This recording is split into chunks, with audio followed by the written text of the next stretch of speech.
Shikues të Euronews Albania, ju njoh me zhvillimet kryesore të ditës. Kryeministri Edi Rama ka reaguar për protestat para kryeministrisë, ai tha se Mehmet dhe sloganet e protestuesve argëtojnë dhe shtoi se projekti në Zvërnec do të vijojë pavarësisht kundërshtimeve. Kryetari i Partisë Demokratike Sali Berisha ka sqaruar qëndrimin e opozitës lidhur me protestat e organizuara nga lëvizja rinore dhe qytetare.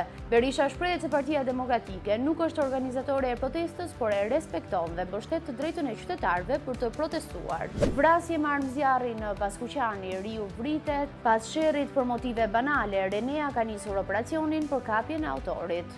Bie numri i pronave të shitura sipas Bankës së Shqipërisë. Në 6 mujorin e 2 të vitit 2025, numri i pronave të shitura ishte 35% më pak. Vetëvendosja ka fituar shumicën e votave në zgjedhjet parlamentare në Kosovë, por nuk garantohet zgjidhja e krizës politike.